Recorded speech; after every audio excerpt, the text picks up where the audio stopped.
دنیا بھر کے کروڑوں حنفیوں کے امام الائمہ کاشف الغمہ سیدنا سرکار امام اعظم ابو حنیفہ نعمان بن ثابت رضی اللہ تعالی عنہ کے عرس پاک کی تاریخ ہے، اور امام اعظم ابو حنیفہ رضی اللہ تعالی عنہ کا ذکر کرنا، ان کی یاد منانا ہم حنفیوں کے اوپر یہ ضروری اور لازم ہے، کیونکہ اس مقدس امام نے اپنی پوری زندگی ہماری شریعت کے مطابق زندگی کو سنوارنے کے لیے صرف کر دی۔ امام اعظم رضی اللہ تعالیٰ عنہ نے اپنی پوری زندگی، اور امام اعظم رضی اللہ تعالیٰ عنہ کی تقلید کرنے والے بڑے بڑے پائے کے محدثین، بڑے بڑے علماء اعظام، مفسرین، محدثین اور اپنے زمانے کے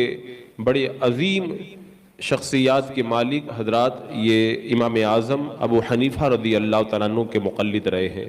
حضور سیدنا خواجہ غریب نواز رضی اللہ تعالیٰ عنہ امام اعظم کے مقلد ہیں، حضرت داؤد طائی ہیں، حضرت بشر حافی ہیں، حضرت شیخ مجدد الف ثانی، حضرت داتا گنج بخش، دنیا بھر کے اندر پائے جانے والے سینکڑوں ہزاروں اولیاء کرام امام اعظم ابو حنیفہ رضی اللہ تعالیٰ عنہ کی تقلید کرتے ہوئے نظر آتے ہیں۔ اور ایک بہت بڑے محدث شیخ عبدالعزیز ابن رواد نے کہا تھا کہ امام اعظم ابو حنیفہ رضی اللہ تعالیٰ عنہ سے پیار کرنا یہ سنیت کی پہچان ہے، اور جو ان سے عداوت رکھے وہ سنی نہیں ہے بلکہ گمراہ اور بدعتی ہے۔ اور ایک اور امام نے کہا تھا کہ ہر مسلمان کو یہ چاہیے کہ اپنی نمازوں کے اندر امام اعظم کے لیے دعا کیا کرے، اس لیے کہ امام اعظم نے سنتوں کی حفاظت فرمائی اور شریعت مطہرہ کی ترویج و اشاعت فرمائی۔ اور امام اعظم ابو حنیفہ رضی اللہ تعالیٰ عنہ کے فضائل اتنے زیادہ ہیں کہ باضابطہ طور پر محدثین، فقہاء، علماء، مفسرین نے اس پر بڑی مبسوط کتابیں لکھی، امام اعظم رضی اللہ تعالیٰ عنہ کے فضائل کو بیان فرمایا۔ خود امام شافعی رحمۃ اللہ تعالیٰ علیہ فرماتے ہیں کہ امام اعظم جیسا کوئی دوسرا نظر نہیں آتا، ہر ایک امام اعظم کی تعریف میں رطب اللسان نظر آتا ہے۔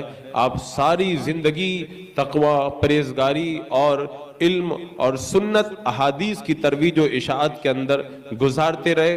آپ نے 40 سال تک عشاء کے وضو سے فجر کی نماز ادا فرمائی، روزانہ ایک قرآن پاک رات کے اندر 2 رکعت کے اندر ختم فرمایا کرتے تھے۔ آپ نے 55 حج فرمائے۔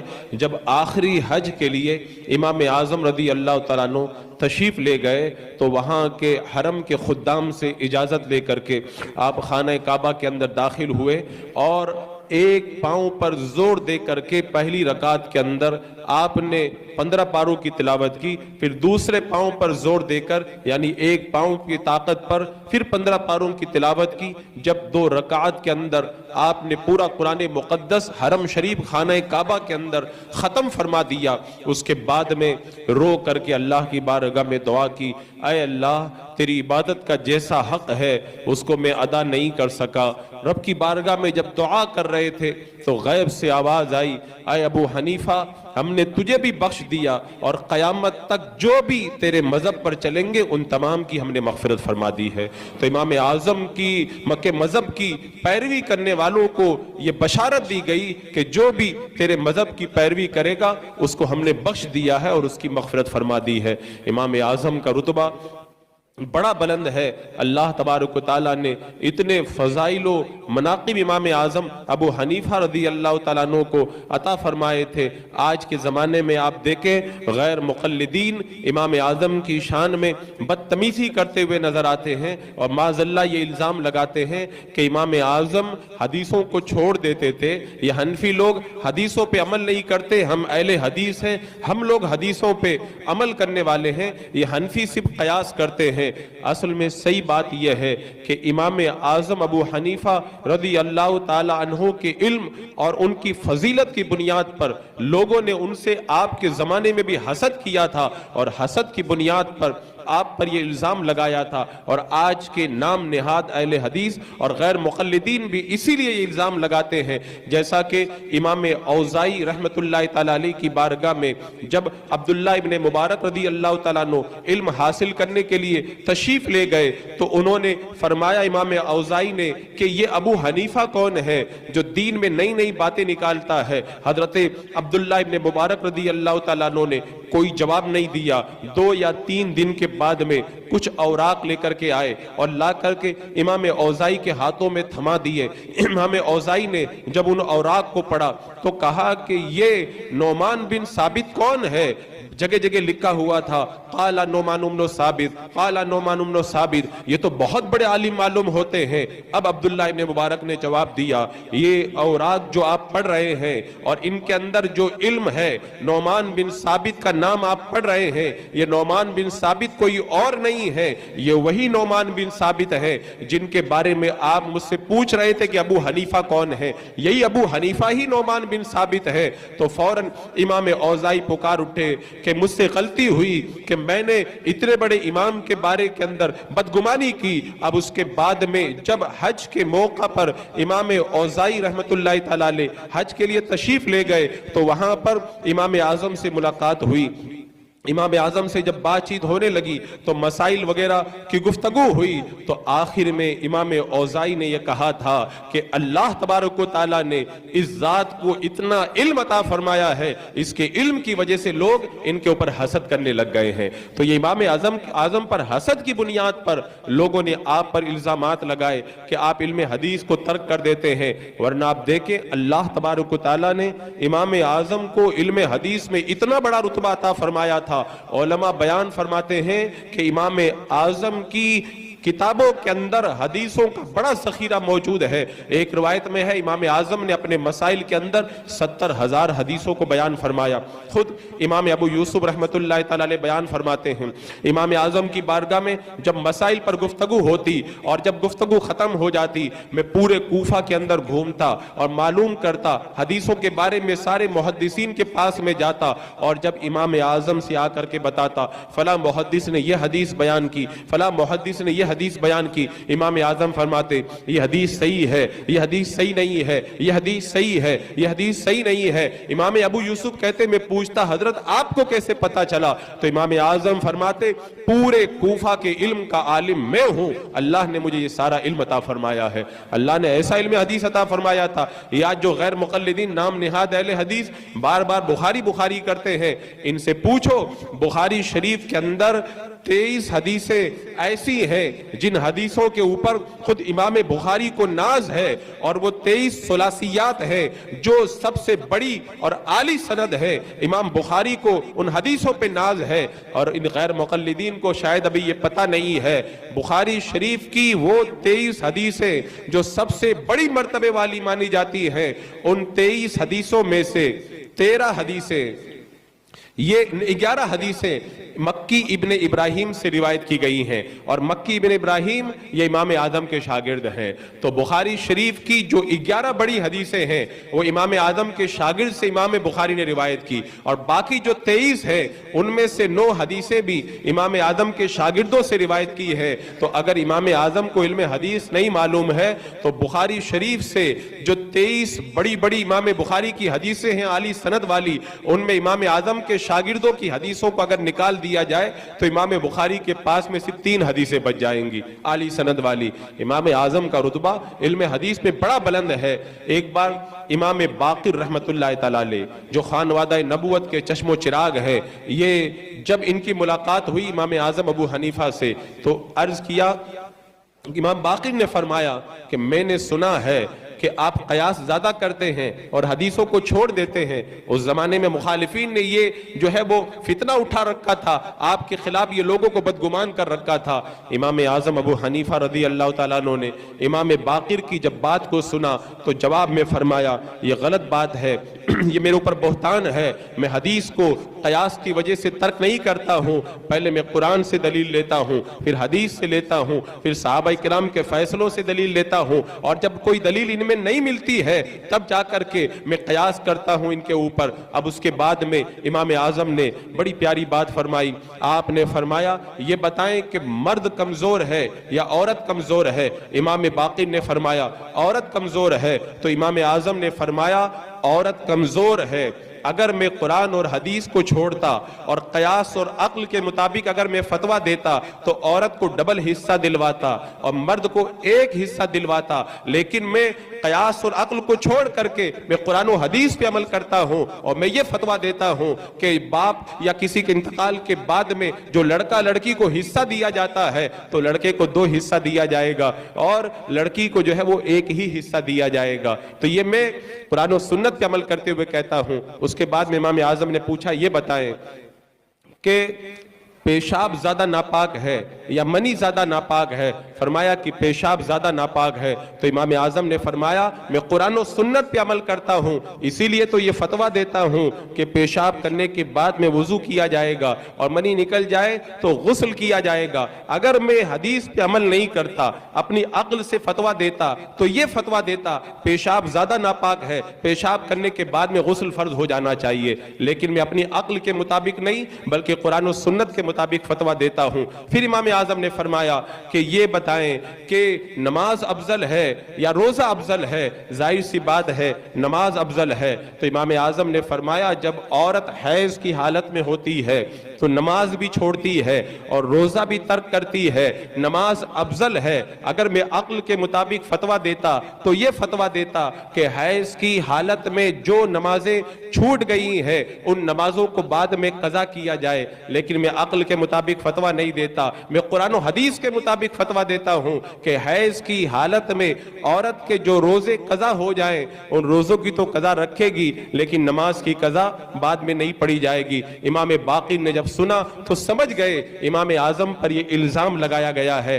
آگے بڑھے اور امام اعظم کی پیشانی کا انہوں نے بوسہ لیا۔ تو عزیزان مکرم، یہ جو غیر مقلدین یہ جو الزام لگاتے ہیں امام اعظم پر اور آپ کے مقلدین پر کہ ہم لوگ اہل حدیث ہیں، یہ حنفی لوگ حدیث پہ عمل نہیں کرتے، یہ ان کا سراسر جھوٹ ہے۔ اس سلسلے میں ایک روایت اور آتی ہے، شیخ ابو متی بیان کرتے ہیں کوفہ کی جامع مسجد میں حضرت سیدنا امام جعفر صادق، حضرت سفیان ثوری، بہت سارے محدثین جمع ہوئے، امام اعظم کی وہیں پر ملاقات ہو گئی تو انہوں نے امام اعظم سے کہا ہم نے سنا ہے آپ قیاس زیادہ کرتے ہیں، یعنی حدیث پہ عمل نہیں کرتے قیاس پہ عمل کرتے ہیں۔ تو امام اعظم نے فرمایا یہ غلط ہے۔ پھر امام اعظم نے اپنے اصول کو بیان کیا، فجر سے لے کر کے زوال کے وقت سے پہلے تک آپس میں گفتگو ہوتی رہی، آخر میں یہ حضرات آگے بڑھے اور کہا کہ آپ صحیح کہتے ہیں اور آپ کے بارے میں لوگوں نے جو الزام لگایا وہ جھوٹ کہتے ہیں، وہ آگے بڑھے امام اعظم کے ہاتھوں کا بوسہ لینے لگے۔ عزیزان مکرم،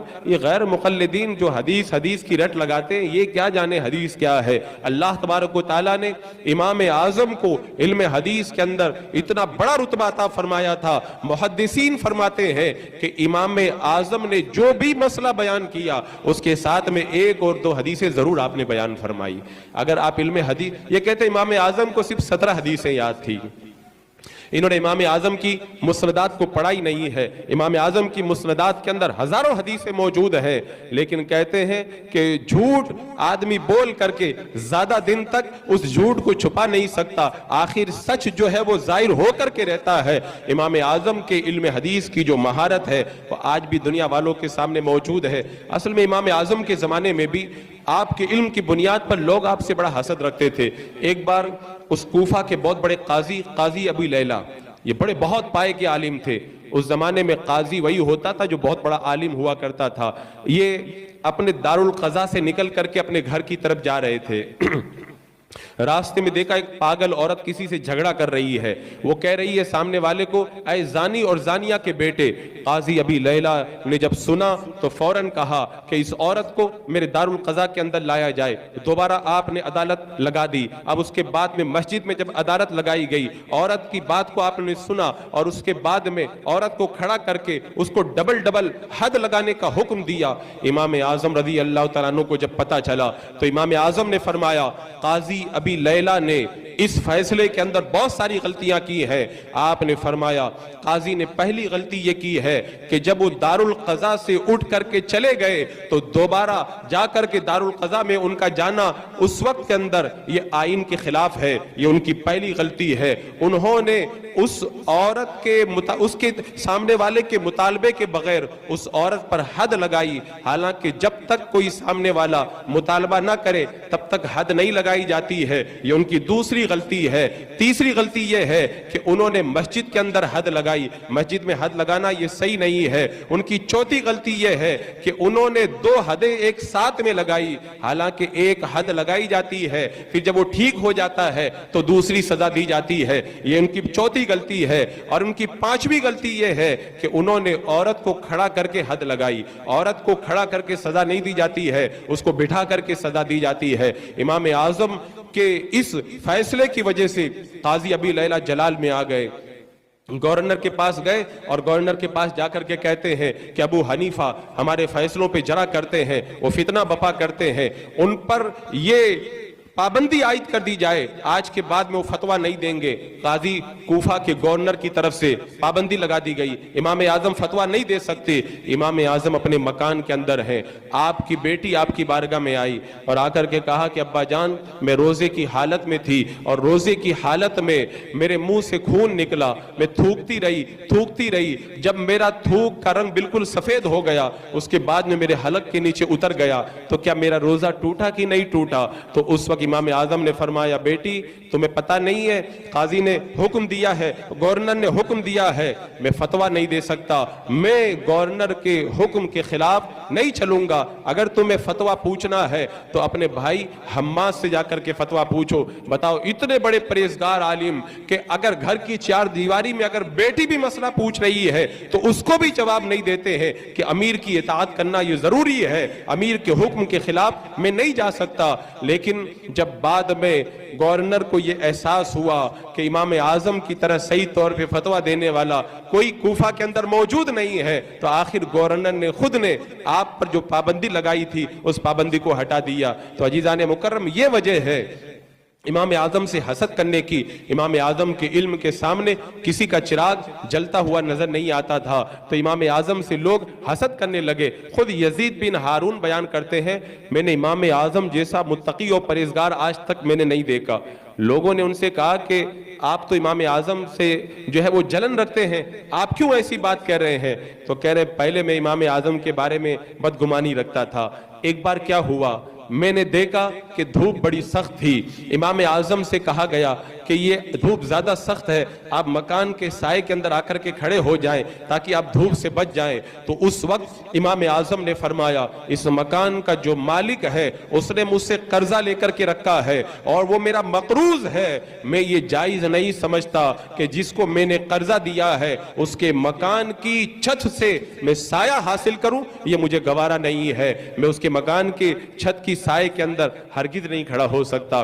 اللہ نے ایسا پرہیزگار امام اعظم ابو حنیفہ رضی اللہ تعالی عنہ کو بنایا تھا۔ امام اعظم کی شان تو بڑی بلند ہے، امام اعظم کے 4000 یا 10,000 شاگرد ہیں، ان میں سے 40 وہ شاگرد ہیں جو بڑے پائے کے دردہ اجتہاد کے اوپر پہنچے ہوئے تھے، اللہ نے جن کو مجتہدین کا درجہ عطا فرمایا تھا۔ اور میں کہتا ہوں امام اعظم کی شان کے بارے میں کوئی کیا بات کرے، امام اعظم کے شاگردوں کی شان یہ ہے کہ امام اعظم کے شاگرد امام محمد کے بارے میں امام شافعی رحمۃ اللہ تعالی علیہ فرماتے ہیں آج تک میری نگاہوں نے امام محمد جیسا نہیں دیکھا۔ اور جب امام محمد بصرہ کی سرزمین پر ایک سواری پہ سوار ہو کے نکل رہے تھے، ایک یہودی نے دیکھا تو دیکھ کر کے کہنے لگا یا اللہ اتنا حسین و جمیل چہرہ، جب مسلمانوں کے چھوٹے محمد کا یہ حال ہے تو بڑے محمد کا کیا حال ہوگا۔ اس نے چہرہ دیکھا اور چہرہ دیکھ کے کلمہ پڑھ کے مسلمان ہو گیا۔ امام اعظم کے شاگردوں کی یہ شان ہے۔ خود امام محمد نے جب کتاب جامع کبیر لکھی، وہ کتاب جب ایک غیر مسلم کے پاس میں گئی، اس کتاب کو دیکھ کر کے وہ مسلمان ہو گیا کہ مسلمانوں کے چھوٹے محمد کی جب یہ شان ہے تو بڑے محمد کی شان کیا ہوگی۔ تو امام اعظم کو اللہ تبارک و تعالیٰ نے یہ مراتب عطا فرمائے تھے، رات بھر عبادت کے اندر بسر ہوتی۔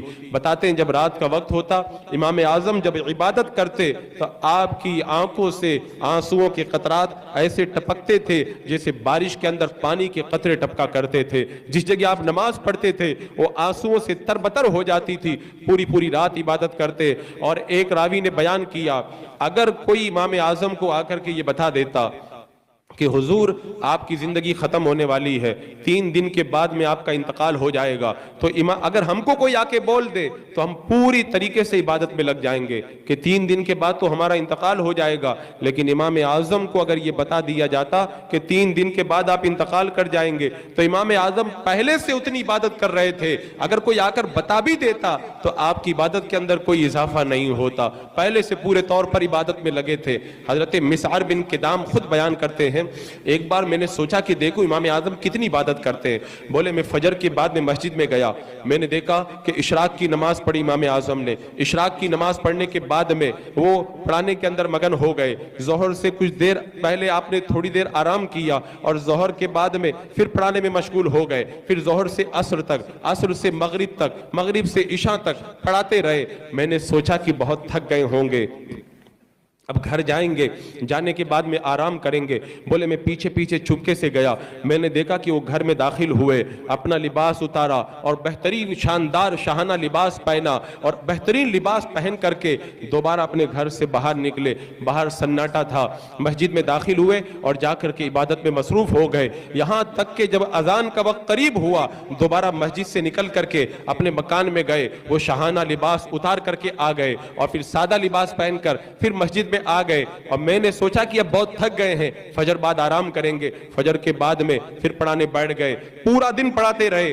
میں نے سوچا آج تو رات میں سوئیں گے، رات میں نے پھر دیکھا کہ گھر میں گئے، شاندار لباس پہنا، پھر پہن کر کے آئے اور رات بھر مسجد میں عبادت کرتے رہے۔ میں نے کہا کہ 2 دن ہو گئے، اب تو ان کو سونا چاہیے۔ تیسرے دن میں نے دیکھا کہ پھر وہی دن بھر پڑھانا، اور تیسری رات آئی تو میں نے دیکھا کہ پھر گھر میں اچھا لباس پہن کر کے آئے۔ اللہ کی بارگاہ میں جب حاضر ہوتے امام اعظم بہترین لباس پہنتے اور خوشبو ایسی لگاتے کہ دور دور سے آنے والوں کو پتہ چل جاتا اس راستے سے امام اعظم کا گزر ہوا ہے۔ اب 3 راتیں جب گزر گئی، مسعر بن کدام کہتے ہیں مجھے یقین ہو گیا اللہ تبارک و تعالیٰ نے امام اعظم کو جو رتبہ عطا فرمایا ہے، ان کے مراتب بڑے بلند ہیں۔